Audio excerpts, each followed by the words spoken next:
Voice of south நேயர்களுக்கு வணக்கம். இந்த நேர்காணலில் நாம் சந்திக்கிருப்பவர் அரசியல் திறனாய்வாளர் திரு தமிழ் காமராஜன் அவர்கள். வணக்கம். வணக்கம். இன்று நடக்கக்கூடிய இந்த 4ஆம் கட்ட தேர்தல் இது ஒரு திருப்பு முனையாக அமையுமா? நாட்டினுடைய விதியை தீர்மானிக்கக்கூடிய ஒரு தேர்தலாக இந்த 4ஆம் கட்டம் இருக்குமா? நீங்க எப்படி இதை பார்க்குறீங்க? இந்த தேர்தல் நாடாளுமன்ற தேர்தல் 2024 தொடங்கிய போது முதல் கட்ட தேர்தல் அவங்க நீண்ட கட்டங்களை 7 கட்டங்களாக அந்த தேர்தலை பிரித்து நடத்துறது அப்படின்னு தேர்தல் ஆணையம் முடிவு செய்ததே அது பாரதிய ஜனதா கட்சிக்கு ஒரு சாதகமான தேர்தல் களத்தை உருவாக்கணும் அப்படிங்கிற நோக்கில் இருந்து தான் அதை செஞ்சாங்க அப்படின்னு பரவலாக விமர்சகர்கள் எல்லோரும் அதை விமர்சனம் செய்தார்கள். தேர்தலை கவனித்து கொண்டு வருபவர்கள் எல்லோரும் அதை விமர்சனம் செஞ்சாங்க. அவங்க தேர்தல் தொடங்கும் பொழுது எப்படி நினைச்சாங்கன்னு சொன்னா, அந்த தேர்தல் நமக்கு ரொம்ப சாதகமான நிலையில் இருக்குது, நம்ம 400க்கும் மேற்பட்ட இடங்களில் வெற்றி பெறப் போகின்றோம் அப்படிங்கிற ஒரு வலுவான பேச்சோட தான் பாரதிய ஜனதா கட்சி இந்த தேர்தலை எதிர்கொண்டது. இந்தியா கூட்டணி, பாரதிய ஜனதா கட்சி கூட்டணிக்கு எதிராக இருந்த இந்தியா கூட்டணி அவ்வளவு வலுவான குரல்ல இதை எதிர்கொள்ளாம இருந்தாலும் ஒரு நம்பிக்கையோட தேர்தலை எதிர்கொண்டாங்க. எப்படிப்பட்ட நிலைமையில இருந்தாலும் இந்த தேர்தலை நம்ம சந்திக்கிறதுக்கு முகம் கொடுக்கறதுக்கு முயற்சி பண்ணுவோம் அப்படிங்கிறதுல இருந்து தான் அவங்க தொடங்கினாங்க. ஆனா அந்த 7 கட்ட தேர்தல் அப்படிங்கிறது பாரதிய ஜனதா கட்சிக்கு வலு குறைந்த இடங்கள்ல முதற்கட்டமா தேர்தலை நடத்துறது. ஏன்னு சொன்னா, இப்ப தமிழ்நாட்டுல எந்த காலத்திலயுமே மோடிக்கு ஆதரவான அலை வீசல. 2014லயும் வீசல, 19லயும் வீசல, உச்சகட்டமா வீசிக்கிட்டு இருந்த காலங்கள்ல வீசல. இங்க வீசாது. இருந்தாலும் என்ன சொல்லலாம்னா, இவங்களுடைய இங்க வாக்களிக்கிற மக்களுடைய மனப்பாங்களை எப்படி ஒரு மாற்றத்தை ஏற்படுத்த போறோம்னா, நாங்க வட இந்தியாவுல வெற்றி பெற போறோம், நீங்க எங்களுக்கு தான் ஓட்டு போடணும், வேற வழி உங்களுக்கு எதுவும் இல்லை அப்படிங்கிற மாதிரியான ஒரு தொனியில அந்த பிரச்சாரத்தை மேற்கொள்வதற்கு இவங்க அதனால மாற்றி வாக்களிக்கிறதுக்கு ஒரு வாய்ப்பு இருக்குது அப்படிங்கிற கணக்குல இருந்து தான் அதை தொடங்கினாங்க. அப்படிதான் தமிழ்நாட்டில் ஏறக்குறைய பேசவும் செஞ்சாங்க. நாங்கள் தான் ஆட்சிக்கு வர போகிறோம், எங்களுக்கு ஓட்டு போடுங்க, உங்களுக்கு வேற வழி இல்லை அப்படின்னு தான் தமிழ்நாட்டில், கேரளத்தில் இந்த மாநிலங்கள் எல்லாம் அவங்க பிரச்சாரம் செய்த துணியே அந்த மாதிரி தான் இருந்தது. இங்கெல்லாம் ஒரு வலுவான கூட்டணி இல்லைன்னு சொன்னாலும் அவங்க ரொம்ப வலிமையற்ற நிலையில் இருந்தாலும் கூட அப்படியான பேச்சுக்களை, வாய்ச்சவடால் பேச்சுக்களை பார்க்க முடிஞ்சது. இன்னொரு பக்கம் பிரதமரே அதுக்கு ரொம்ப அதிக முக்கியத்துவம் கொடுத்து பெரும் தலைவர்கள்லாம் தமிழ்நாட்டிலையும் சரி கேரளாவிலையும் சரி தொடர்ச்சியா பேசிக்கிட்டே இருந்தாங்க. அந்த இதா. ஆனா முதல் கட்ட தேர்தலிலேயே அவங்க எதிர்பார்த்த அளவுக்கு எந்த ஒரு மாற்றத்தையும் காண முடியல. 2வது கட்ட தேர்தல், 3வது கட்ட தேர்தல் எல்லாம் முடியும் பொழுது என்ன ஆயிடுச்சுன்னு சொன்னா, தேர்தலே ஒரு போக்குல போய்கிட்டு இருக்கு அப்படிங்கிற ஒரு மனோநிலையை உருவாக்கிடுச்சு. அது 3வது கட்ட வாக்குப்பதிவு முடிஞ்ச பிறகு யோகேந்திர யாதவ் தேர்தலை ரொம்ப நீண்ட காலமா நாடாளுமன்ற தேர்தல்களை, சட்டமன்ற தேர்தல்களை கவனித்து வரக்கூடிய வடந்திய தேர்தல்களை கள ஆய்வுகள் மூலமாகவும், தேர்தல் நடந்து முடிந்த பின்னாடி நிறைய ஆய்வுகளை மேற்கொண்டிருக்கிற பேராசிரியரான யோகேந்திர யாதவ் 3வது கட்ட வாக்குப்பதிவு முடிஞ்சுடனேயே அவர் சொன்னாரு, கண்டிப்பாக இந்த தேர்தலில் பாரதிய ஜனதா கட்சி கூட்டணி ஒரு மேஜிக் நம்பர், இந்த 272 பெரும்பான்மையை கண்டிப்பாக பெற முடியாது அப்படின்னே அவர் ஒரு ஸ்டேட்மெண்ட் கொடுத்தார்.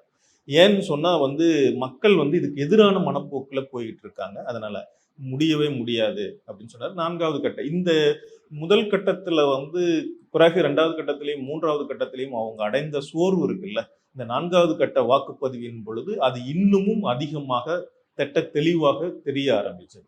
பாரதிய ஜனதா கட்சி, அதனுடைய பிரச்சார முறைகள், அவங்களுடைய பிரச்சாரங்கள் எடுபடாம போகக்கூடிய ஒரு தன்மை, அதுக்கு பாரதிய ஜனதா கட்சி வைக்கிற குற்றச்சாட்டுகளுக்கு எதிராக காங்கிரஸ் கட்சியின் இந்தியா கூட்டணி கட்சிகளும் எதிர்கொண்ட முறை, இந்தியா கூட்டணி கட்சி தலைவர்கள் பிரதமர் மோடிக்கு கொடுத்த கவுண்டர்ஸ், இதெல்லாம் பதில் வினைகள், எதிர் பேச்சுக்கள் எல்லாம் மக்கள் மத்தியில ரொம்ப பெரிய வலுவாக ஈடுபட்டது. குறிப்பா 4வது கட்ட தேர்தல் இதுல 2 விஷயம் ரொம்ப முக்கியமா வாக்குப்பதிவு பிரச்சாரத்திற்கு, இந்த தேர்தல் பிரச்சாரத்துக்கு போது அவங்க சொன்னது 2 முக்கியமான விஷயங்கள் நடந்திருக்கு. ஒண்ணு அதானியும் அம்பானியும் காங்கிரஸ் கட்சிக்கு பணம் கொடுத்துட்டாங்க, அதனால காங்கிரஸ் கட்சி அதானி அம்பானியும் பத்தி பேசாம இருக்கு, ராகுல் காந்தி பேசாம இருக்காரு அப்படின்னு சொன்னாங்க. ஆனா அவங்க உடனே சொன்னாங்க, இதுவரை 130 முறை இந்த தேர்தல் தொடங்கின பிறகு, ஏப்ரல் மாதம் தொடங்கின பிறகு தொடர்ச்சியாக ராகுல் காந்தி அதானி அம்பானியை பத்தி விமர்சனம் செய்து பேசியிருக்கிறார் அப்படிங்கிற ஒரு பாசிட்டிவான இதையும் சொல்லிட்டு, அதில் இருக்கிற 100 பக்கத்தையும் ராகுல் காந்தி ரொம்ப தெளிவாக குறிப்பிட்டார். உங்களுக்கு இப்படிதான் அதானி அம்பானி பணம் அனுப்பி கொண்டிருக்கிறாரா, அப்படின்னு கேட்ட அந்த கேள்வி வந்து நாடு முழுக்க ரொம்ப பெரிய பரவலாக எல்லோருடைய கவனத்தையும் ஈர்த்ததா இருக்கு. ரெண்டாவது முக்கியமான ஒண்ணு வந்து கெஜ்ரிவாலுடைய அது ஏன் மோடி பேசினாரு? அதானி அம்பானி குறித்து 10 ஆண்டுகளை பேசாத மோடி ஏன் திடீர்னு பேசினாருன்னு ஒரு கேள்வி இருக்கு. தெரியல, அவருக்கு வந்திருக்கிற ஒரு பதட்டத்தினுடைய விளைவா வந்து அந்த மாதிரி பேசியிருக்காரு. அவரு வந்து என்ன செய்யறதுன்னு தெரியல. ஒவ்வொரு முறையும் எல்லாம் வந்து வேகமா போய்கிட்டு இருக்கு. இது பலரும் வந்து எப்படி காங்கிரஸ் கட்சியினுடைய கணக்கை முடக்கிட்டோம், அவங்கள இருந்த பல வந்து முக்கியமான அரசியல் தலைவர்கள் இல்லை, அவங்களுக்கு யாரெல்லாம் உதவி செய்யக்கூடியவர்களோ அவர்களையெல்லாம் நம்ம கட்சிக்கு இழுத்துக்கிட்டோம், மிரட்டி கூப்பிட்டு சேர்த்துக்கிட்டோம், அப்படி எல்லாம் நடந்து முடியும். இன்னும் எப்படி காங்கிரஸ் கட்சியினால ஃபங்க்ஷன் ஆக முடியுது, இந்தியா கூட்டணி கட்சிகள் இன்னும் எப்படி அவங்க ஃபங்க்ஷன் பண்ணிட்டு இருக்காங்க, எப்படி எலெக்ஷனை இவ்வளவு வந்து எஃபெக்டிவா கவுண்டர் பண்ணிட்டு இருக்காங்க, இவ்வளவு தேர்தலை இவ்வளவு திறன்பட முறையில வந்து அவங்க கையாளுறது எப்படி அப்படிங்கிறதும், இவங்களுக்கு எப்படி இவ்வளவு ஜனங்க வர்றாங்க. வந்து ராகுல் காந்தி ஆகட்டும், அகிலேஷ்க்கு ஆகட்டும், தேஜஸ்வி ஆகட்டும், இன்னும் வந்து பல இடங்கள்ல வட இந்தியா முழுக்க மம்தாவாகட்டும், எல்லா இடங்கள்லயும் வந்து இந்தியா கூட்டணிக்கு கட்சிகளுக்கு எப்படி இவ்வளவு மக்கள் ரெஸ்பான்ஸ் பண்றாங்க, அவங்க பேச்சுக்களை கேட்கறாங்க, அவங்களுக்கு ரெஸ்பான்ஸ் பண்றாங்க அப்படிங்கிறதே அவருக்கு பெரிய புரியாத புதிரா இருந்தது.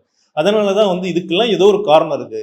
ஒருவேளை நம்ம கூட இருக்கிற அதானியும் அம்பானியுமே அந்த பக்கம் போய் பணம் கொடுக்குறாங்களோ அப்படிங்கிற அவருக்கு மனம் பாவம் ஏற்பட்டிருக்கும் போல இருக்கு. மன எண்ணம், மன பிராந்தி இதெல்லாம் ஏற்பட்டதுனால அப்படி சொல்லிட்டாரு போல இருக்கு. என்னன்னு தெரியல. ஆனா இதுக்கு அப்புறமும் ரொம்ப மிக முக்கியமான ஒரு இது வந்து கெஜ்ரிவாலுடைய விடுதலை, பிணை, அவருக்கு கிடைத்திருக்கிற அந்த இடைக்கால பிணை அப்படிங்கிறது ரொம்ப அந்த இதுல என்னதுன்னா, இடி போய் வாதிட்ட முறை இருக்குல்ல, துஷார் மேத்தா அவங்கெல்லாம் வந்து கவர்மெண்டோட வழக்கறிஞர்கள் போய், ஒன்றிய அரசாங்கத்துடைய வழக்கறிஞர்கள் போய் என்ன சொன்னாங்கன்னா, கோர்ட்ல வந்து மிரட்டினாங்க. சஞ்சீவ் கண்ணா ஆகட்டும், அந்த நீதிபதிகள் அமர்வுல போய் என்ன சொன்னாருன்னா, நீங்க வந்து இந்த மாதிரி பிணை கொடுக்கறது கிரிமினல்களை அரசியல்வாதிகளாக ஊக்குவிக்கிறீங்க அப்படின்னு சொன்னாங்க. அதுக்கு எதிராக தான் கோர்ட்டோட ஸ்டேட்மெண்ட், நீதிபதியோட சஞ்சீவ் கண்ணாவோட ஸ்டேட்மெண்ட் என்னன்னா, அவர் ஒன்றும் இப்போ இன்னும் வரைக்கும் எதுலையும் கன்விக்ட் ஆகல, எந்த வழக்குகள் பெரிய வழக்குகள் எதுவுமே இல்லை, அதனால வந்து அவருக்கு இந்த பிணை வழங்கி அவர் தேர்தலில் பங்கு பெறது முக்கியமானது, இந்த தேர்தல் வந்து மிகப்பெரிய தேர்தல் அப்படின்னு சொன்னாங்க. இதே சஞ்சீவ் கண்ணா இதுக்கு முன்னாடி மோசமான தீர்ப்புகளை எல்லாம் கூட கொடுத்துருக்காரு. இப்போ ஒட்டுமொத்தமா நாட்டுடைய மக்களுடைய மனப்பாங்கு மட்டும் இல்லை, ஆளும் தரப்புகள்ல அதிகார வர்க்கத்தினர் தரப்புலையும் கூட பெரிய மாற்றம் நடந்துகிட்டு வரதை பார்க்க முடியுது. இந்த தேர்தல் அப்படிங்கிறது பிஜேபிக்கு எதிராக, பாரதிய ஜனதா கூட்டணிக்கு எதிராக போய் முடிய போகிறது அப்படிங்கிற ஒரு எண்ணம் நாட்டினுடைய மேல் மட்டத்திலிருந்து கடித்தள மக்கள் வரை எல்லோரிடமும் ஒரு வலுவான எண்ணம் உருவாகி இருக்கிறது. இந்த நேரத்துல தான் 4வது கட்ட வாக்குப்பதிவும் நடக்கு. இதுக்கு மேல இப்படி மாறுறதுக்கு எந்த வாய்ப்புகளும் இல்லை அப்படின்னு தான் சொல்றாங்க எல்லா விமர்சகர்கள், ஆய்வாளர்கள் எல்லாரும். இதுக்கு மேல இந்த தேர்தலில் இதுக்கு எதிரான ஒரு போக்கு வந்து பாரதிய ஜனதா கட்சி வெற்றி பெறுவதற்கான எந்த வாய்ப்புகளும் இல்லை. இந்த போக்குல தான் இந்த தேர்தல் சென்று முடிய போகிறது அப்படின்னு சொல்றாங்க. தேஜஸ்வி, அகிலேஷ் யாதவ், பிரியங்கா காந்தி, ராகுல் காந்தி கூடிய கூட்டம் அப்படின்றது நம்ம எதிர்பார்க்காத ஒன்று. அண்மையில மகாராஷ்டிரால வந்து பிரியங்கா காந்தியை வரவேற்கக்கூடிய கூட்டம் அப்படின்றதும் நம்ம வந்து எல்லாருமே மெய்மறந்து பார்த்த ஒன்று. அப்போ இங்க ஆந்திரா மற்றும் ஒடிசால பார்க்கிற பொழுது யார் ஜெயித்தாலும் அது வந்து பாரதிய ஜனதா கட்சிக்கு பிளஸ்ஸா தான் மாறப்போக இருக்கு. அப்போ ஒரு தொங்கு பாராளுமன்றம் அமையும் அப்படின்னா அந்த இடத்துல வந்து முடிவெடுக்கக்கூடிய இடத்துல ஆந்திராவும் ஒடிசாவும் ஒரு முக்கிய ரோல் பிளே பண்ண போறாங்க. அப்போ இது எப்படி அமைய போகுதுன்னு நினைக்கிறீங்க? இல்லை, இதுல 2 பிரச்சனை இருக்கு. ஒன்று வந்து ஆந்திராவுடைய பிரச்சனை எடுத்துக்கோமே. ஆந்திராவில் வந்து இப்போ இவர் அங்க போட்டியிடக்கூடிய தெலுங்கு தேச கட்சியினுடைய தலைவர், சரிங்களா, அவங்க கூட்டணி அமைச்சிருக்காங்க. பவன் கல்யாணுடைய படம் எல்லாம் போடுறாங்க, ஆனா மோடியுடைய படம் போடல. அடுத்த முறை வந்து பிரதமரா வரப்போறாரு அப்படின்னு சொன்னா, ஏன்னா தெலுங்கு தேசம் அமைத்திருக்கக்கூடிய கூட்டணியில அவருடைய படத்தை போடுறதுல என்ன பிரச்சனை இருக்கு? போடல, சரிங்களா. இதுதான் தென்னிந்தியாவினுடைய மனநிலை. அங்க வந்து உண்மையாலுமே ஆந்திரா வந்து வலுவா இருக்கிறாங்க, நாங்க வந்து சோத்தை கட்டிக்கிட்டு போறோம், புலி சோத்தை கட்டிக்கிட்டு போய் பிரச்சாரம் பண்றோம், அப்படி இப்படிலாம் இவங்க பயங்கர பிரச்சாரம் பண்ணிக்கிட்டு இருக்கிற அதே நேரத்துல அவங்களுடைய கூட்டணி கட்சியா இருக்கிற ஒருத்தர் வந்து இந்த பாரதிய ஜனதா கட்சியினுடைய தேசிய முகமாக, இன்னும் சொல்ல போனா இது வந்து மோடிக்காக நடக்கக்கூடிய தேர்தல் அப்படின்னே அவங்க எதிர்கொள்ளக்கூடிய ஒரு தேர்தல்ல மோடியினுடைய படமே போடாம அவங்க கூட்டணி கட்சியே தேர்தல் பிரச்சாரம் செய்து கொண்டிருக்கு. இது வந்து ஆந்திராவோட நிலைமை.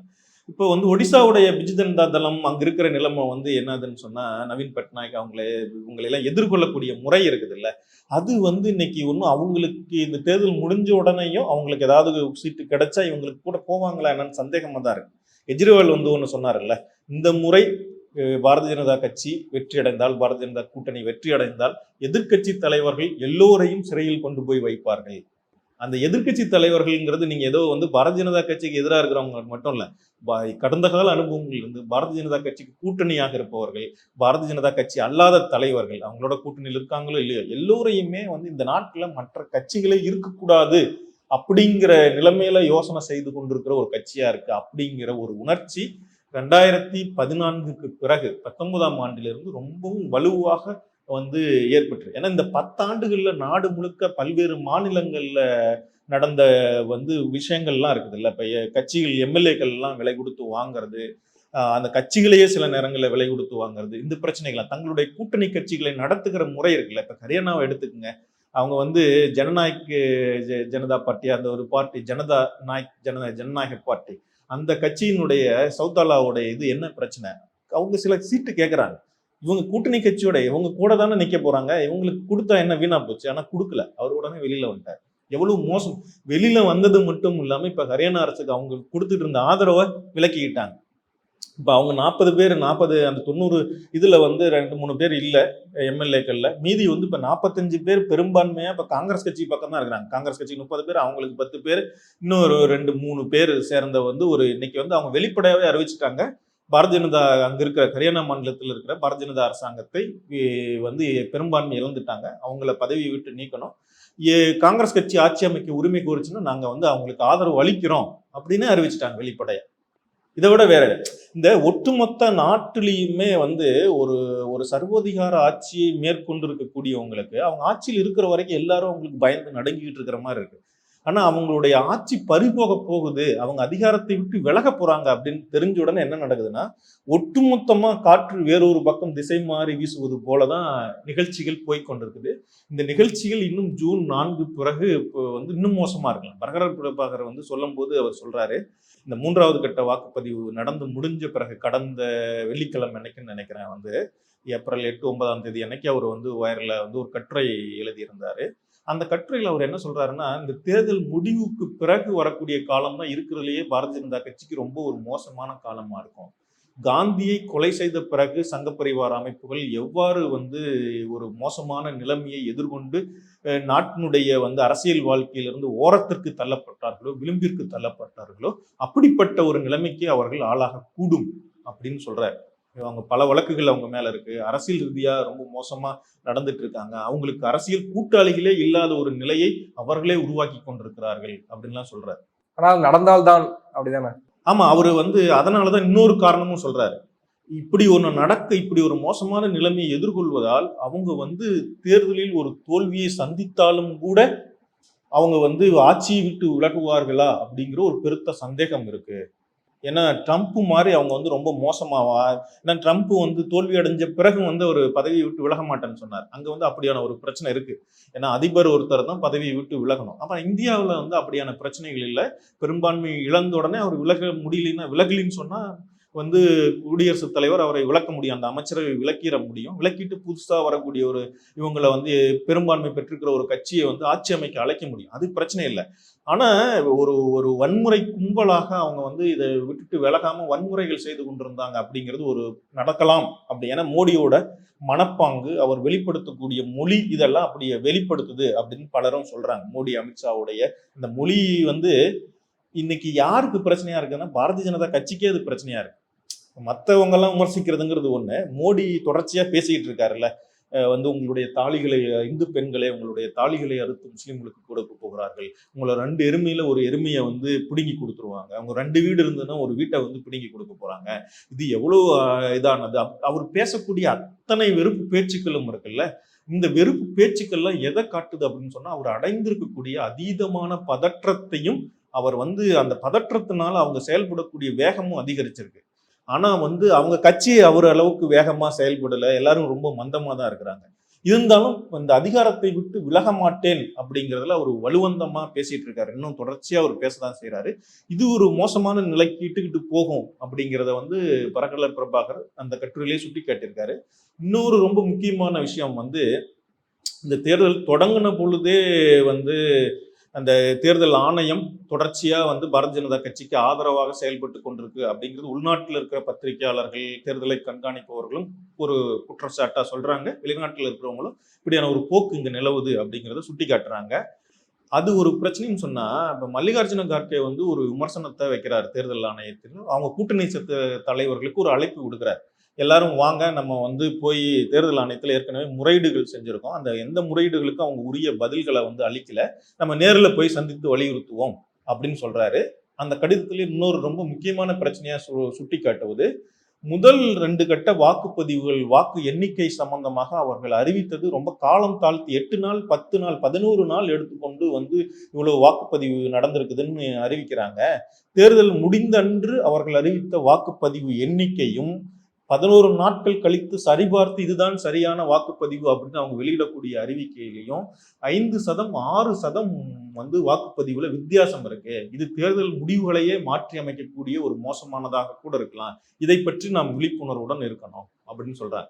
அந்த கூட்டணி கட்சி தலைவர்களுக்கு எழுதின கடிதத்துல அவர் சொல்றாரு, இது நாட்டு மக்கள் விழிப்போடு இருக்கணும் அப்படின்னு கார்கே சொல்றாரு. ஆனா வந்து இந்த கடிதத்தை தேர்தல் ஆணையத்துக்கு அவர் எழுதல. தேர்தல் ஆணையம் இதுக்கு உடனே ரியாக்ட் பண்ணிருக்கு. நீங்க வந்து நாட்டு மக்கள் மத்தியில ஒரு அவநம்பிக்கையை விதைக்கிறீங்க அப்படின்னு சொல்றாங்க. எல்லாருமே இதுவரைக்கும் தேர்தல் நடத்தினவங்க, தேர்தல் அதிகாரிகளாக பணிபுரிந்தவர்கள் உட்பட பலரும் என்ன சொல்றாங்கன்னா, தேர்தல் நடந்து முடிந்த அன்றைக்கு மாலையில எவ்வளவு வாக்குப்பதிவு அப்படிங்கிறது துல்லியமா தெரியும். இந்த நவீன முறைகள் வர்றதுக்கு முன்னாடியே வந்து ஒவ்வொரு வாக்குச்சாவடியிலையும் இவ்வளவு எண்ணிக்கை பதிவாயிருக்கு அப்படின்னு சொல்லி உடனடியா அதை பாஸ் பண்ணி அதை கூட்டி இது பண்ணி தொகுத்து சொல்லிடுவாங்க. அந்த எண்ணிக்கை தான், அதுதான் வந்து அந்த வேட்பாளர்களுக்கு கொடுக்கக்கூடிய சீட்லயும் அதை பதிவு செஞ்சு கொடுத்துருவாங்க. இவ்வளவுதாங்க இந்த வாக்குப்பதிவு நடந்திருக்குது. அதை வந்து கடைசி நாள் வாக்கு எண்ணும் பொழுது அந்த டேலி ஆகணும். இன்னும் இவ்வளவு வாக்கு விழுந்திருக்கு, இவ்வளவு வாக்கு இதா இருக்குது அப்படின்னு டேலி ஆகணும். அது எதுவுமே இல்லாம திடீர்னு தேர்தல் ஆணையம் ஒரு 5 நாள் 6 நாள் தேர்தல் நடந்து முடிஞ்ச பிறகு இப்படி சொல்றதெல்லாம் இருக்குது இல்ல. இதெல்லாம் இந்திய வரலாற்றிலேயே இந்த ஏற்கனவே கடந்த தேர்தல்கள்ல கூட நடக்காத, இவிஎம் வந்த பிறகு கூட நடக்காத, ரொம்ப ரொம்ப நவீனம் ஆயிருக்கிறன்னு சொல்லி இருக்கிற காலத்துல இவ்வளவு வந்து ஒரு நடைமுறையில ஏதோ சிக்கல்கள் நடந்து கொண்டிருக்கு அப்படிங்கிறத சுட்டி காட்டுது. இந்தியால மிகப்பெரிய அரசியல் கட்சி தலைவர்கள்லாம் இந்தியா கூட்டணியில் இருக்காங்க. இத்தனை பேர்த்தையும் வந்து அவங்க ஏமாற்றி விட்டு தேர்தல் ஆணையம் வந்து ஒரு நடவடிக்கை எடுப்பாங்க, மேற்கொள்ளப்படும் அப்படின்னா நம்ம எப்படி எடுத்துக்க முடியும்? இந்த மகாராஷ்டிராவில் வந்து உத்தவ் தாக்கரே கட்சியில் இருக்கிற பெரிய ஒரு தலைவரை ஒருத்தர் அழைத்து, ஐயா உங்களுடைய கட்சி வேட்பாளருக்கு ஆதரவா நான் சிப்பை மாத்தி வைக்கிறேன், எனக்கு வந்து 2 கோடி ரூபாய் பணம் கொடுங்க அப்படின்னு ஒரு படை வீரர், சரிங்களா, தேர்தல் பாதுகாப்பு பணிகளை நடைபெறக்கூடிய பாராமிலிட்டரி போர்ஸ்ல சேர்ந்த ஒரு வீரர் வந்து அவருக்கு லஞ்சம் கேட்கிறார். அவர் சரி வாங்க வாங்கிக்கலாம் அப்படின்னு சொல்லி ஒரு பெரிய ஹோட்டல்ல சந்தித்து அவருக்கு வந்து 2 லட்சம் ரூபாய் பணம் கொடுக்கிற பொழுது கையும் களவுமாக பிடித்து கொடுத்தாரு. இது நடக்குதே. இந்த தேர்தல் வந்து இவிஎம்ல ஃப்ராடு பண்ண முடியாதுன்னு நீதிமன்றம் சொல்லல. நடந்தா அப்படி முறைகேடுகள் நடக்கிறதுக்கு சாத்தியம் இல்லை. ஏன்னா நீங்க வந்து இந்த நாட்டின் மேலதும் நம்பிக்கை வைக்கணும், நாட்டு பெருமை உங்களுக்கு வேணும். அப்படியோ நாட்டு மேல நம்பிக்கை வைக்கிறதுக்கும் பெருமைப்படுறதுக்கும் தேர்தல் ஆணையத்து இது இவிஎம்ல இப்படி ஃப்ராட் நடக்கிறதுக்கான சாத்தியப்பாடுகள் இருக்கிறது இல்ல, நீங்க பேலட் சீட்டை முழுமையா எண்ணணும் அப்படிங்கிறதுக்கு என்ன சம்பந்தம் இருக்கு? அதுல என்ன நியாயம் இருக்கோ இல்லையோன்னு தானே சொல்லணும். ஆனா அப்படி சொல்லல. அவங்க வந்து நாட்டு மேல உங்களுக்கு தேசபக்தி இருந்தா நீங்க கேட்கக்கூடாது அப்படிங்கிற மாதிரிதான் நீதிமன்றம் வந்து ஒரு பதில் சொல்லியிருக்கு. இருந்தாலும் நீங்க சந்தேகப்படக்கூடியவங்க திரும்ப ஒரு முறை நீங்க வாக்கு எண்ணிக்கையை திரும்ப கோரலாம், என்ன பதிவாயிருக்குதுன்னு நேரடியா பார்க்கலாம் அப்படின்லாம் சொல்லியிருக்காங்க. இதெல்லாம் இருந்தாலும் கூட எப்படி வந்து இந்த இவிஎம் மிஷின்ல வந்து ஒரு பிரச்சனை நடக்க போகுதோ இல்லையோ, ஆனா தேர்தல் ஆணையம் இந்த தேர்தல் அறிவிக்கப்பட்ட முறையிலிருந்து ஆளும் கட்சிக்கு ஆதரவாக நடந்து கொண்டிருக்கிறது அப்படிங்கிறது ரொம்ப வெட்ட வெளிச்சமா தெரியுது. ஏன்னா தேர்தல் தேதி அறிவிக்கப்படுவது சம்பந்தமாகத்தான் முன்னாடி இருந்த ஒரு தேர்தல் ஆணையர் பதவியிலிருந்து விலகிறார். அவர் விலகனுடனே அவசரமா இன்னொருத்தரை வந்து அந்த பதவிக்கு கொண்டு வந்து போடுறாங்க. அந்த பதவிக்கு போடக்கூடிய கமிட்டியில் இருக்கிற ஒரு எதிர்கட்சி உறுப்பினருக்கு யாரு வந்து பதவியில போட போறாங்கன்னு 1/2 மணி நேரத்துல தான் வந்து சொல்றாங்க. இதெல்லாம் பிரச்சனையா இருக்குது இல்லையா? இதுதான் தேர்தல் ஆணையம் ஏற்கனவே ஒரு சார்பா நடந்து கொண்டிருக்குது அப்படிங்கிறது வெட்ட வெளிச்சமா தெரியுது. இவ்வளவு பெரிய தலைவர்கள் இருந்தாலும் இதுவரைக்கும் வரலாற்றில் இல்லாத முறையில ஏன் வந்து ஒரு 5%, 6% தேர்தல் ஆணையம் சொல்லக்கூடிய கணக்குகள்ல ஏன் இவ்வளவு வித்தியாசம் வருது? தமிழ்நாட்டுல இப்படி ஏதாவது வித்தியாசம் வந்திருக்கு அதுக்கு முன்னாடி? தமிழ்நாட்டிலேயே அப்படி வித்தியாசம் சொல்றாங்களே தேர்தல் ஆணையம். இல்ல நாங்க கூட்டி கழிச்சு பார்த்துட்டு இருக்கோம் அப்படின்னு 1 நாள் 2 3 நாள் கழிச்சு தானே, 1 நாள் 2 நாள் கழித்து தானே அவங்க வந்து முழுமையான வாக்கு எண்ணிக்கை சதவீதம், வாக்கு எண்ணிக்கை விவரங்களை வெளியிட்டாங்க. இதுதான் பிரச்சனை. இது வந்து ஒரு பிரச்சனைன்னு எதிர்கட்சி தலைவர் நாட்டு மக்களுக்கும் அவங்களுடைய கூட்டணி கட்சி தலைவர்களுக்கும் சொல்லியிருக்காங்க. இது எல்லாரும் உணர்ந்துதான் இருக்கிறாங்க. அவங்க வந்து இந்த முறை இந்தியா கூட்டணி வந்து தேர்தல் ஆணையத்தின் மீது நம்பிக்கை இருப்பதை விட இந்தியா கூட்டணி இந்திய மக்களின் மீது நம்பிக்கை கொண்டுதான் இந்த தேர்தலை எதிர்கொள்கிறார்கள் அப்படின்னு தான் எனக்கு நம்ம தோணுது. இந்த இண்டிகேஷனா எடுத்துக்க முடியுமா? இந்த எதிர்க்கட்சிகளுக்கு கூடுற கூட்டம், நீங்க சுட்டிக்காட்டுறது போல ஹரியானால சுயேட்சை எம்எல்ஏக்கள் வந்து பாஜக கொடுத்த ஆதரவை திரும்ப பெற்றுக்கொண்டது, கெஜ்ரிவாலினுடைய இந்த இடைக்கால ஜாமீன், இது எல்லாமே ஒரு இண்டிகேஷனா எடுத்துக்க முடியுமா? ஏன்னா மோடி வந்து இப்போ துருவரதை கூட வீடியோ ஒன்று போட்டிருந்தா, அதுல வந்து துருவரதை மக்கள் சிலர் வந்து அவருடைய ஆதரவாளர்கள் கூட மோடியை ஒரு பக்தராகத்தான் பார்க்கிறாங்க, ஒரு கடவுளாக பார்க்கிறாங்க, ஒரு பக்தர் மனநிலையிலிருந்து மோடி அணுகிறாங்க அப்படின்றத பார்க்கிறோம் இல்லையா? அப்ப அந்த தன்மை வந்து இந்த தேர்தல் எடுபடுமா எடுபடாதான்ற கேள்வி இருக்குல்ல. நாட்டில் இப்போ நடந்துகிட்டு இருக்கிறது எல்லாமே வந்து அவங்க எப்படி இந்த போக்குகள் எல்லாம் மோடிக்கு எதிரான ஒரு மனப்போக்கு ஆழமாக நிலவுகிறது நாட்டு மக்கள் மத்தியில அப்படிங்கிறது தான் உணர்த்தது. அதை வந்து மேல் மட்டத்துல இருக்கிற அதிகார மட்டத்துல இருக்கிற எல்லாரும் உணர்ந்ததுனாலதான் அவங்களுக்கு எதிராக போயிட்டு இருக்காங்க. ஒண்ணுமே இல்ல, தெலுங்கு தேசம் கட்சி சந்திரபாபு நாயுடு பவன் கல்யாணம் வந்து முகமா போட்டுக்கிட்டு இருக்காங்க. ஆனா மோடியை போட மாட்டேங்கிறாங்க. அவங்களுக்கே தெரியுது இல்ல, கூட்டணி கட்சிக்கே தெரியுது. இப்ப 2019 தமிழ்நாட்டுல வந்து நாடாளுமன்ற தேர்தலில் நடந்த பொழுது கூட்டணி கட்சியான அதிமுக வந்து மோடி படம் போடலன்னா கூட ஒன்றும் பிரச்சனை இல்லை, அவங்க போடல அந்த தேர்தலில். கட்சியினுடைய வந்து இப்ப பாரதிய ஜனதா கட்சி என்ன தெரியுங்களா பண்ணுச்சு, அந்த முறை வந்து கரூர் தொகுதியில நின்ற வந்து அண்ணாமலை அவர்கள் வந்து என்ன பண்ணாருன்னா, அவங்க கட்சி சின்னத்தை விளம்பரம் பண்ணும்போது மோடி படத்தை முதல்ல வரைஞ்சிட்டு அதுக்கு பிறகு அது வந்து சுண்ணாம்பு பூசி அழிச்சிட்டு இது எம்ஜிஆரின் சின்னம், இது ஜெயலலிதாவின் சின்னம் அப்படின்னு ஓட்டுக்கிட்டாங்க. இதுதான் தென்னிந்திய மக்களுடைய மனநிலை இது அப்படிங்கிறது நமக்கு வெளிப்படையா தெரியுது. வட இந்திய மக்களுடைய மனநிலை இப்படி இருக்கா அப்படின்னு கேட்டா, கடந்த 10 ஆண்டுகள்ல வந்து நடந்திருக்கிற விஷயங்கள்லாம் இருக்குல்ல, ஒரு கட்சியை எவ்வளவு நாளைக்கு தான் வந்து நம்ப முடியும்? வளர்ச்சி வளர்ச்சி வளர்ச்சி அப்படின்னு விகாஸ்ன்னு சொல்லி அதை என்னென்னமோ பேசிட்டு இருந்தாரு. முதல்ல 2014 ஆட்சிக்கு வந்த உடனே என்ன சொன்னாங்கன்னா, 2025 கவலைப்படாதீங்க, உங்க எல்லா பிரச்சனையும் தீர்ந்துரும் அப்படின்னு சொன்னாங்க. அப்புறம் 2019 ஆட்சிக்கு வந்தோடனே 2047 உங்க பிரச்சனைகள் எல்லாம் தீர்ந்துரும், நாங்க அதுக்கான திட்டங்களை போட்டு செயல்படுத்திட்டு இருக்கோம் அப்படின்னு சொன்னாங்க. இப்ப வந்து நீங்க கவலைப்படாதீங்க, அடுத்த 1000 ஆண்டுகளுக்கு எங்க கிட்ட திட்டங்கள் இருக்குது அப்படின்னு சொல்றதுல இந்த பேச்சுக்களை மக்கள் நம்புறாங்களா? இந்த முறை தேர்தல் அறிக்கையிலேயே அவங்க குறிப்பிடத்தகுந்த எந்த வாக்குறுதிகளுமே அளிக்கல. மோடி கேரண்டின்னு அவர் சொல்றதெல்லாம் வந்து இப்ப சொல்றதே மறந்துட்டாரு. வந்து அந்த முதல் கட்டத்துல ஏதோ சொல்லிட்டு இருந்தார், இந்த ஊர்ல வந்து 2வது கட்ட வாக்குப்பதிவு பிரச்சாரத்தின் பொழுது 3வது கட்ட வாக்குப்பதிவு பிரச்சாரத்தின் பொழுது மோடி கேரண்டி அப்படிங்கிறதையே அவர் சொல்ல மறக்கிறார். கூட்டங்கள்ல ஏதோ பேச்சுக்கு சொல்லிட்டு போறாரு. மக்கள் மத்தியில் எப்படியான மனநிலைகள் இருக்குதுன்னு சொன்னா, பல வந்து டாக்குமெண்ட்ரிஸ் வந்திருக்கு வட இந்தியாவில். இதுல நடந்திருக்குது, தனியார் நிறுவனங்கள் வேற வந்து தொலைக்காட்சிகள்லாம் செய்து, இந்த பாப்புலர் மீடியா அல்லாத, ட்ரெடிஷ்னல் மீடியா அல்லாத, சேட்டலைட் மீடியா அல்லாதவங்க எல்லாம் செஞ்சிருக்காங்க. அவங்க செஞ்சிருக்கிறதுல வந்து என்ன, அவங்க ஜனங்க என்ன சொல்ல வர்றாங்கன்னா, நான் படிச்சுட்டேன் ஆனா எனக்கு வேலை கிடைக்கல, நான் ஒரு வந்து என் படிப்புக்கு தகுந்த வேலை, நான் பிடெக் முடிச்சிருக்கேன் ஆனா டெல்லியில ஒரு கடைவீதியில துணி வித்துக்கிட்டு இருக்கேன், இது அப்படின்னு ஒரு இளைஞர் வந்து ஒரு 25 வயது கொண்ட இளைஞர் வந்து சொல்றாரு. அவர் இந்த 10 ஆண்டுகளா தான் பார்த்துக்கிட்டு இருக்காரு. அவருக்கு வந்து இந்த ஆட்சி ஒரு பயனும் கொடுக்கல அப்படிங்கிறது தெரியுது. இப்ப ஏற்கனவே வாக்களித்தவர்கள் இருக்காங்கல்ல, அவங்க வாழ்க்கையில பெரிய மாற்றங்கள் எதுவுமே நடக்கல. இவர் என்ன சொல்றாருன்னா, எங்க ஆட்சி 10 ஆண்டு கால ஆட்சியில பயனாளிகள் எல்லாரும் இருக்காங்க அப்படின்லாம் சொல்றாரு. இந்த பார்லிமெண்ட்ரி எலெக்ஷன் பத்தின ஒரு ஃபெனமினாவே இருக்குல்ல, அதை வந்து மாற்றி அமைக்கிறதுக்கு தான் வந்து பாரதிய ஜனதா கட்சி முயற்சி பண்ணாங்க. என்ன அப்படின்னு சொன்னா, இப்ப யூனியன் கவர்மெண்ட் வந்து எவ்ரிடே லைஃப்ல இன்டராக்ட் பண்ணக்கூடிய கவர்மெண்டே அல்ல. நாட்டு மக்களுடைய எவ்ரிடே லைஃப் இருக்குல்ல, அதுல வந்து ஒரு ஸ்டேட் கவர்மெண்ட் தான் எவ்ரிடே இதுக்கு வந்து ஃபங்க்ஷன் ஆகும். வந்து அவங்களுடைய மருத்துவ உதவி, கல்வி, அப்புறம் வந்து மக்கள் நலத்திட்டங்கள், இது எல்லாத்தையுமே செயல்படுத்த வேண்டியது யாரு? அந்த மாநில அரசாங்கங்கள் தான் செயல்படுத்தணும். செயல்படுத்துறதுக்கான சட்ட முறைகள் இருக்குது, நிறுவனங்கள் அவங்க கிட்ட தான் இருக்கு. யூனியன் கவர்மெண்ட் வந்து அதுக்கு உரிய அலோகேஷன்ஸை ஒழுங்கா கொடுக்கணும், இதுதான் செய்யணும், சரிங்களா?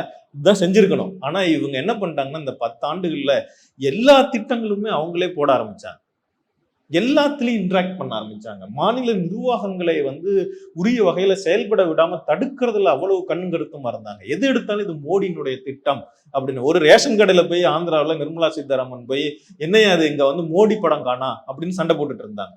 ஒரு நிதியமைச்சர் செய்யக்கூடிய வேலையா இது? நீங்க தமிழ்நாட்டுல நடந்தது இல்ல, செஸ் விளையாட்டப்போ வந்து மோடி போட்டோ போடல. இதுக்கு இங்க சண்டை போட்டுட்டு இருந்தாங்க. இதெல்லாம் வந்து அவங்களுடைய இல்ல இந்த யூனியன் கவர்மெண்டா வரக்கூடிய ஒருத்தர் நாட்டுடைய எல்லாத்தையும் கட்டுப்படுத்தணுங்கிற விளைவு இருக்குது இல்ல, அது வந்து பிரச்சனையாயிட்டு அவங்களால சரி அப்படி நீங்க ஏதாவது செஞ்சிருக்கீங்களா அப்படின்னு மக்கள் திரும்பி கேட்கும் பொழுது அவங்க ஒரு திட்டம், நாங்க உங்களுக்கு வந்து 5 கிலோ அரிசி கொடுத்துருக்கோம். அதை எப்ப கொடுத்தீங்க? கொரோனா காலத்தப்ப கொடுத்தீங்க. இப்ப தென்னிந்திய மாநிலங்கள்ல ஏற்கனவே ஒரு ரேஷன் சிஸ்டம் இருக்கு. ரேஷன் சிஸ்டம் இல்லாத ஊருக்கு இது புதுசானது. ஆமாங்க, மோடி பரவாயில்ல ஏதோ ஒன்று செஞ்சிருக்காரு, அதுக்காக சில பேர் ஓட்டு போட்டாங்க. இந்த தேர்தல், இந்த கடந்த 3-5 மாநில தேர்தலில் கூட சில பேர் அதுக்கப்புறம் வந்து சரி ஒட்டுமொத்தமா யூனியன் கவர்மெண்டோடைய பெர்ஃபார்மன்ஸுக்கு ஓட்டு போடலாமா அப்படின்னு கேட்டா இல்ல, அவங்க ஒன்னத்தையும் பேசிக்கிட்டே இருக்காங்களே ஒழிய ஒண்ணுமே செய்ய மாட்டேங்கிறாங்க அப்படிங்கிற ஒரு எண்ண போக்கு வந்து அடித்தளத்துல மக்கள் மத்தியிலேயே உருவாயிடுது. அந்த வந்து அந்த உணர்ச்சியை வந்து ட்ரெடிஷ்னல் மீடியாஸ் எதுவுமே வெளிப்படுத்தல. ஏன்னு சொன்னா எல்லாரும் மோடியை வந்து புகழ்ந்து புகழ்ந்து புகழ்ந்து பேசிக்கிட்டே இருந்தாங்க. ராஜீவ் சர்தேசாய் உட்பட இப்ப எல்லாரும் பயங்கரமா புகழ்ந்து, இப்ப தேர்தல் தொடங்கும் பொழுது அவர் என்ன சொன்னாரு, ரொம்ப பிரமாதமா இருக்குது, கண்டிப்பா 400 இடங்கள் வெல்லுவாங்க, இந்தியா கூட்டணின்னு ஒண்ணு இருக்கா, அப்படிலாம் களத்துல ஒண்ணுமே இல்லைன்னு சொல்லிட்டு பேசிட்டு இருந்தார். தமிழ்நாட்டுல வேற வந்து உட்காந்து மைக்க பிடிச்சிக்கிட்டு இந்த ஊர்ல வந்து மோடி வருவாரா அப்படின்லாம் கேட்டுட்டு இருந்தார். ஆனா இன்னைக்கு வந்து ஒரு 3 கட்ட வாக்குப்பதிவுகள் முடிந்த பிறகு 4வது கட்ட வாக்குப்பதிவு தொடங்குற நேரத்தில் அவர் சொல்றாரு, நான் வந்து முன்ன நினைத்தது போல கள நிலவரம் இல்லை, இந்த கள நிலவரம் வந்து பாரதிய ஜனதாவுக்கு எதிரானதாக போய் கொண்டிருக்கு, இந்தியா கூட்டணிக்கு ரொம்ப தெளிவான வாய்ப்புகள் இருக்கு, அவங்க வந்து களத்துல அதிகமா வேலைகள் செய்யறாங்க அப்படின்னு சொல்றாரு. இன்னும் கூட பாரதிய ஜனதா கட்சிக்கு வாய்ப்பு இருக்கு, ஆனா வந்து ஒரு மெஜாரிட்டியை வந்து பெறதே கூட சிரமமாக இருக்கலாம் அப்படின்னு அவரே சொல்றாரு. இந்த மோடிக்கு ஆதரவான ஊடகங்கள் இருக்குல்ல, அது உண்மை நிலையை வந்து கட்டுப்படுத்திட முடியும் அப்படின்னு நினைச்சாங்க. அவங்க வந்து ஊடகங்களை எல்லாத்தையும் ஒரு மடைமாற்றி நீங்க இதுதான் சொல்லுங்க அப்படின்னு சொல்லி கட்டுப்படுத்திட முடியும்னு நினைச்சாங்க. ஆனா அப்படி முடியல. இன்னைக்கு வந்து உண்மையான நிலைமைகள் மறுபடியும் மேலோங்கி வெளிப்பட வருது. அதனுடைய விளைவு வந்து இந்த தேர்தலை பொறுத்த வரைக்கும் எதிரான யோகேந்திர யாதவ் சொல்றதுதான். அவர் போய் பேசின எல்லாருக்கிட்டையுமே அவர் வந்து என்ன சொல்றாருன்னா, நான் ராமர் கோயிலை பத்தி கேட்கலைன்னா யாரும் ஒருத்தரும் பதில் சொல்லணும், அதை பத்தி பேசவே இல்லை யார் ஒருத்தரும்.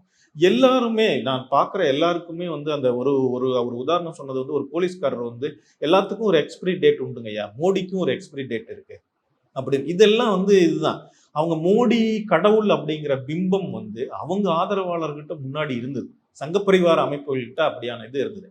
அப்படி இருந்ததுன்னா ஏன் வாரணாசி தொகுதியில விஸ்வ இந்து பரிஷத் அவருக்கு எதிராக ஒரு வேட்பாளர் நிறுத்துறாங்க? இன்னைக்கு வந்து மோடி தான் கடவுள் அப்படிங்கிற எண்ணம் வந்து சங்கப்பரிவார அமைப்புகள்கிட்டயே இல்லை. மோடி வந்து அவங்களுக்கு ஒரு சாத்தானா மாறிட்டார். சங்கத்தையும் சங்கப்பரிவார அமைப்புகளையும் மோடியும் அமித்ஷாவும் சேர்ந்து கரப்ட் பண்ணிட்டு இருக்காங்க, கரைபிடித்தி கொண்டிருக்கிறாங்க. அவங்கள வந்து அவங்களுடைய லட்சியங்கள்ல இருந்து வழிதவறி போக வைக்கிறாரு அப்படின்னு சொல்லி அவங்களே ஒரு பகுதியினர் விமர்சனம் செஞ்சுட்டு இருக்காங்க. அப்புறம் கடைசியா வந்து சமாதானம் செஞ்சு வாரணாசியில இருந்து விஸ்வ இந்து பரிஷத் வேட்பாளரை வாபஸ் வாங்க வச்சாங்க. அவங்களுக்குள்ளாரையே பல மோதல்களும் வந்து பலவிதமான சங்கடங்களும் வந்து சேர்ந்துட்டது. அதனால இப்ப மோடி பேசக்கூடிய இந்த பேச்சுக்கள் எல்லாம் ஒரு பக்கம் வந்து அவர் பேசுறது நாட்டு மக்களிடையே ஒரு பயங்கரமான வெறுப்பை தூண்டுவதாக இருந்தாலும் கூட அவங்க சோர்ந்து போய் அயற்சி அடைந்து இருக்காங்க இல்லையா, சங்கப்பரிவார அமைப்புகளும் பாரதிய ஜனதா கட்சியும் அவங்கள முதல்ல தன் பக்கத்துல அணி திரட்டிக்கணும், அவங்கள வேகமூட்டணும் அப்படிங்கிறதுக்காக பேசி பார்க்கறாரு. நான் இன்னும் வந்து பயங்கரமான இந்துத்துவக்காரராக தான் இருக்கிறேன் அப்படின்லாம் பேசுறதுக்கு. ஏன்னா மத்த யார் பேசினாலும் அதை நம்பல. முன்னாடிலாம் மோடி 2014 அவர் வந்து பிரதமர் ஆக போறான்னு தெரிஞ்சோன்னே இப்படியான வெறுப்பு பேச்சுக்கள்லாம் கம்மியா குறைச்சலா பேசிக்கிட்டு அவர் கூட இருக்கிறவங்க எல்லாரும் பேசுவாங்க. ஆனா அவர் மட்டும் நீங்க எல்லாரும் அன்பா இருக்கணும், நம்ம எல்லாம் அன்பா இருக்கணும் அப்படின்னு பேசிட்டு இருப்பாரு, எல்லாரும் ஒன்றிணைந்து இருக்கிறோம் அப்படின்னு பேசுவாரு. ஆனா கூடவே பக்கத்துல ஒருத்தர் வந்து பயங்கரமா இப்படியான வெறுப்பு பேச்சுக்களை பேசுவாரு, அதை இவர் கண்டுக்கவே மாட்டார். இப்படிதான் நடந்துட்டு இருந்து. இந்த முறை அவர் கூட இருப்பவர்களை விட அதிகமான ஒரு வேகத்துல இவர் வந்து வெறுப்பு பேச்சுக்களை பேசுகிறார். அதை வந்து அவர் பேசுற எல்லா பேச்சுக்களும் வந்து கிரிமினல் சட்ட நடவடிக்கைகளுக்கு உட்பட்டது. பொது அமைதிக்கு குந்தகம் விளைவிக்கிறது, இது சமூகங்களுக்கு இடையில மோதலை தூண்டுவது அப்படிங்கிற. இந்நேரம் வேற யாராவதுன்னா கூப்பிட்டு ஜெயில பிடிச்சு போட்டு வச்சிருக்கணும், மோடியா இருக்கிறதுனால விட்டுக்கிட்டு இருக்காங்க. நன்றி, பொறுத்திருந்து பார்ப்போம் நிலவரங்கள் எப்படி இருக்குன்னு. நிறைய விஷயங்களை பகிர்ந்துக்கிட்டீங்க. உங்க நேரத்துக்கு மிக்க நன்றி. ரொம்ப நன்றிங்க.